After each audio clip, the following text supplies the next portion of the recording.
buckle and a tie because you ain't got to pay the electric bill or the water bill. Easy to leave the light, the TV, and the computer on all at one time at night because it don't cost you nothing.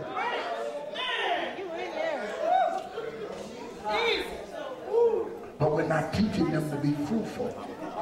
We're not teaching them to be productive. Because that, watch this, the energy and different things they're wasting, that costs money. And that's money that they could be putting up. Because they're going to grow up, y'all. Y'all ain't hearing what I'm saying. Y'all don't want me to talk to y'all tonight. Y'all wanted me to make you shout. I don't feel like wearing my voice out tonight. Look, he said, every branch in me.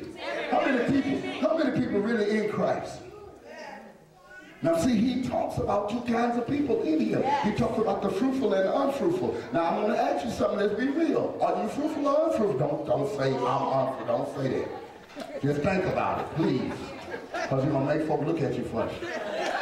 Just keep it in your heart. He talks about the fruitful and the unfruitful. Now there are some that he talks about, they are truthfully following him and they're bearing fruit and they're winning souls and they're changing lives and they're helping to expand the gospel. These are the fruitful people. But then you have that other group that have went back. They're in the church, but they have went back. Can I talk about that group for a few minutes? That group, they stay in the church because they know they need God and they've experienced the goodness of God, but they're not totally ready to give up everything. Y'all don't want me to preach like this. They're not totally ready to give up everything to serve God fully. Yes. Still want to hold on to Sugar Daddy. Come on now. Something about the way he made me feel. Still want to hold on to your little girlfriend. Come on.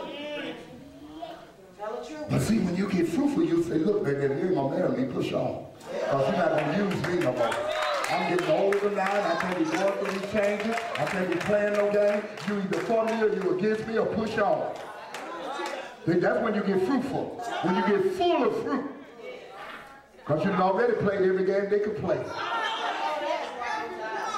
I can write the book. See, that's how you can discover. Now, a fruitful man is a worker. He's an achiever. He's trying to build. He's trying to create something. He's trying to have something. An unfruitful man, he lays at home and he waits for mama to go to work. He babysit. He keeps the kids. He walks you out. He cooks the breakfast, walk you out to the bus, let you catch the bus or go to the car, and he stay home and help you spend the check or wait on your welfare check or your SSI or your Social Security. That's unfruitful. He's not adding to you.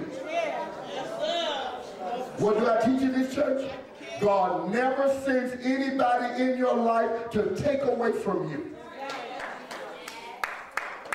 When God sends somebody, he adds to you. When he sent Jesus, Jesus added to us. We were dead in our trespasses, but he gave us life and life more abundantly. He always adds to you. God never sent a zero into your life. You bring them in. Come on, zero. I'll take care of you. I'll buy your clothes. You can drive my car.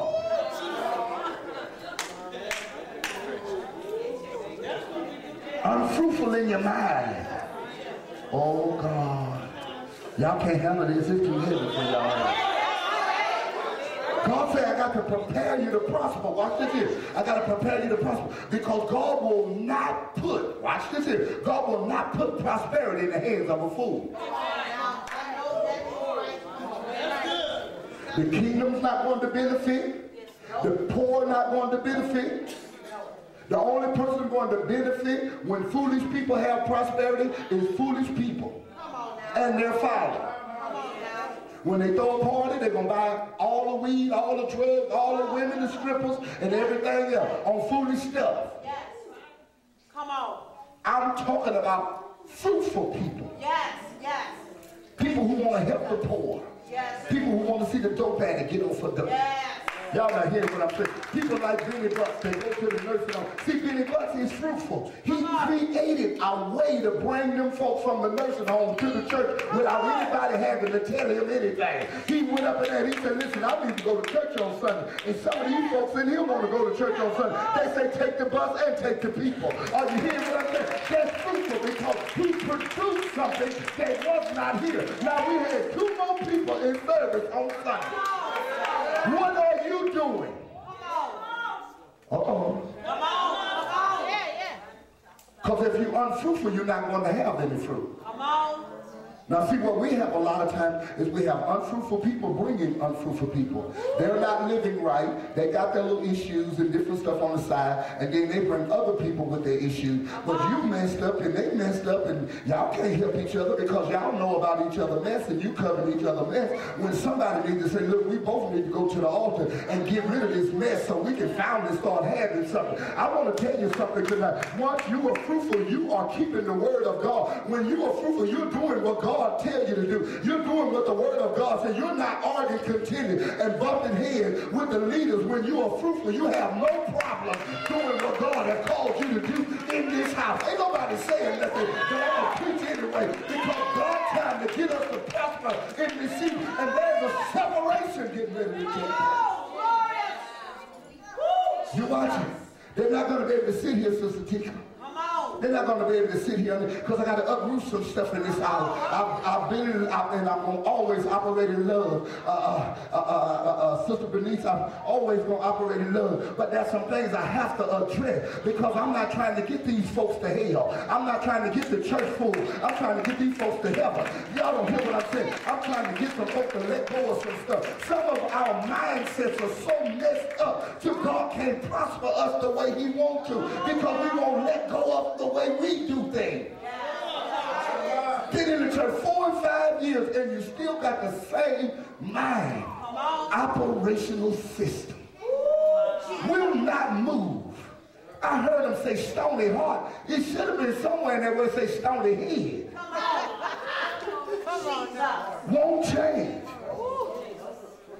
Refuse to say it's me, Lord.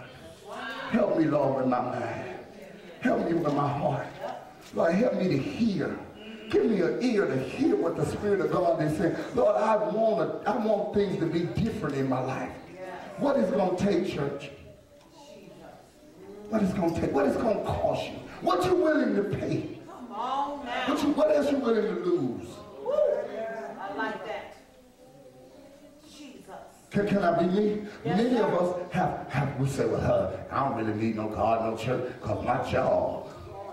Many of them that were dependent on their job, God showed them in the last couple of years, you can't depend on no job. That's right, that's right. I know that. Can't depend on no job. He showed us that.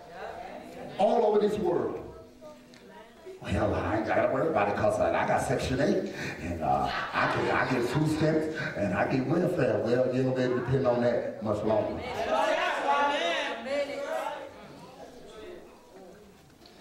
He said, apart from me, you can't do nothing. That's right. Now, I know I ain't lying, and I know I ain't crazy. How many people been in the same exact place and position for at least 3 years? Come on now. Let me see, don't lie. How many 2 years? The same position, 2 years. Struggling. Can't hardly make ends meet. Got to pray for all the money to come through every month. And you know, God wants me to live by faith.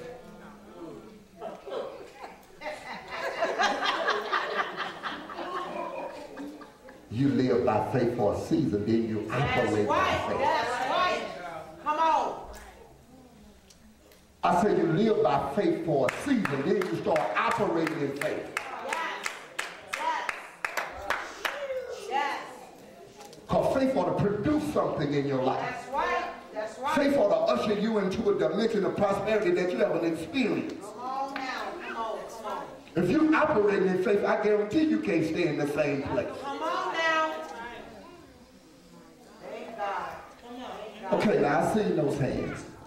between 5 and okay, the last year. Let me see the ones who've been in the same place for the last year. Some of y'all lying and your hands ain't going up. How many of you been in unstable situations for the last year or two? And you're